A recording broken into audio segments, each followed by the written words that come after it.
Salut, comment allez-vous? C'est Jaberton Jambo sur Nué TV. Avant de commencer, n'hésitez pas à vous abonner si vous êtes nouveau et activer la cloche de notification pour ne pas rater les prochaines vidéos. Vos commentaires sont également les bienvenus.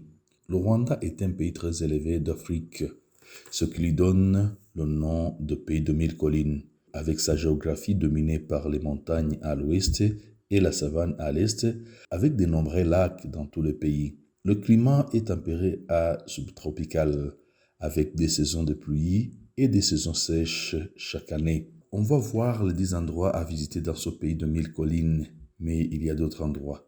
C'est parti. Musée ethnographique, c'est à Rouillé. La principale attraction des Boutalais demeure de musée ethnographique, appelé auparavant musée national, l'une des 8 musées nationaux du Rwanda, qui abrite sans doute l'une des plus belles collections ethnologiques d'Afrique de l'Est.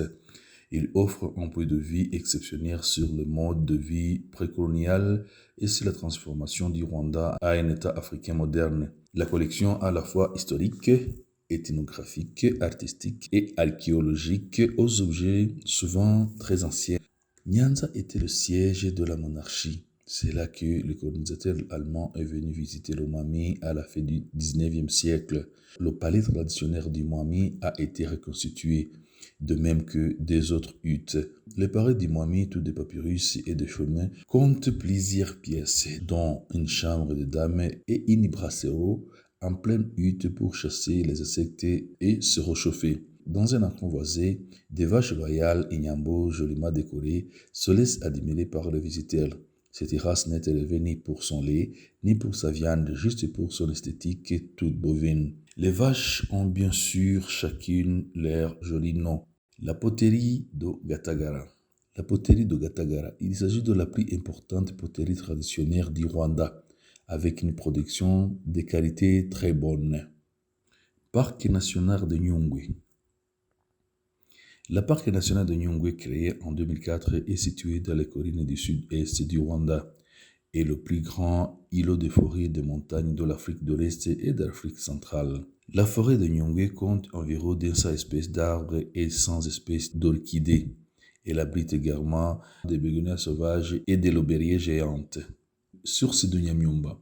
À 7 km de Gisenyi sur la route de Kigufi, on descend en droite après la Bralirwa vers le lac et se retrouve sur une petite plage avec ça et là de petits bouillonnements d'eau brûlante. Ces eaux auraient des vertus curatives. Des Rwandaises n'hésitaient pas à s'immerger dans des petits bassins naturels, tandis que les enfants s'amusent autour ou vont carrément se baigner. Ne vous attendez pas à des bassins dignes des grandes cures thermales, mais vous serez en contact direct avec la vie rwandaise, un endroit très agréable. Forêt sacrée des Ruhanga. L'histoire du Rwanda est très ancienne et cette mystérieuse forêt de 13 hectares en témoigne.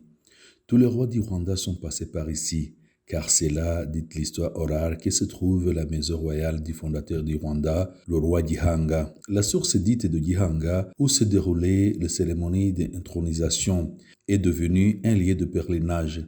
Pendant longtemps, la communauté locale refuse de cultiver des terres ou de couper des bois. Cette forêt constitue aujourd'hui un site d'importance écologique considérable et sa beauté singulière en fait un lieu d'exception. On trouve aussi l'arbre qui symbolise la loyauté, dont l'une mesure 14 mètres de circonférence. Personne ne pourrait entrer dans ce bois qui reste sacré jusqu'en 2004. Le lac Kivu. De nombreux établissements au bord de l'eau rivalisent pour offrir la meilleure vue et les fauteuils les plus confortables. La barade le long de la mer offre son lot de rencontres. C'est un peu la croisette sans les snobs ou le Saint-Lopez d'Afrique. Les rives sont d'une propreté exemplaire, surtout si l'on compare avec leurs voisins Goma.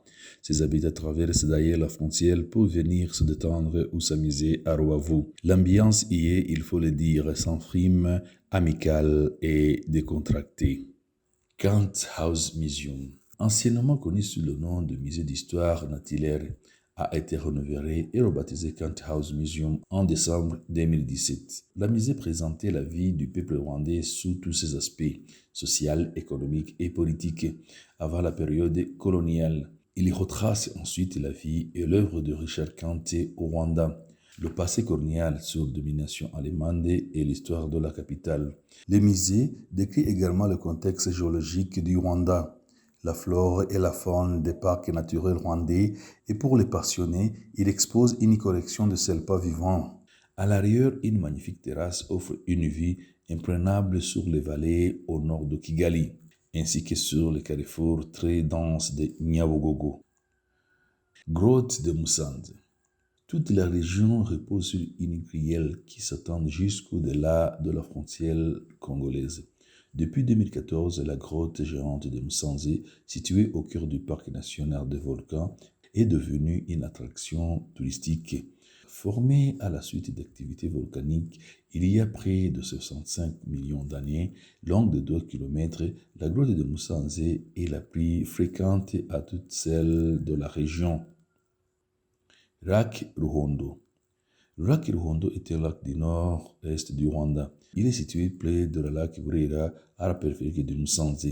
Il est situé à la base du plus grand volcan du Rwanda, la montagne volcanique de Karisimbi. Le lac Ruhondo est l'un des 2 lacs formés par l'activité volcanique de la montagne volcanique Sabyinyo qui a provoqué une effusion de la lave dans une vallée fluviale qui s'est solidifiée et s'est refroidie. Le lac Ruhondo est séparé du lac Burera par une masse terrestre de 1 km.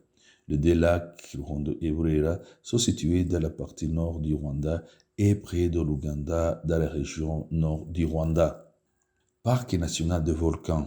Le parc national de volcans est un parc national du nord-ouest du Rwanda. Il couvre 160 km² de forêt tropicale et englobe 5 des 8 volcans de montagne de Virunga, à savoir Karisimbi, Bisoke, Muhabura, Gahinga et Sabyinyo. Il borde le parc national de Virunga en République démocratique du Congo et le parc national de Mugahinga-Golira en Ouganda. Il abrite les gorilles de montagne et le singe doré et fait la base de primatologue Diana Fossé. Parc national de la Kagera. Le parc national de la Kagera se situe dans l'est du Rwanda, longeant la frontière avec la Tanzanie. Il est caractérisé par des forêts, des marécages, des montagnes basses et de la savane. Les terrains variés abritent des animaux sauvages, notamment des zèbres, des girafes, des éléphants, des lions et des centaines d'espèces d'oiseaux, comme la râle cigogne à bec en sabot. Dans la partie du sud du parc, la vaste lac Ihema abrite les hippopotames et des crocodiles. Merci d'avoir été avec nous. Si vous aimeriez savoir quelque chose, n'hésitez pas à nous le communiquer dans les commentaires. Merci beaucoup. Bye bye. Ciao.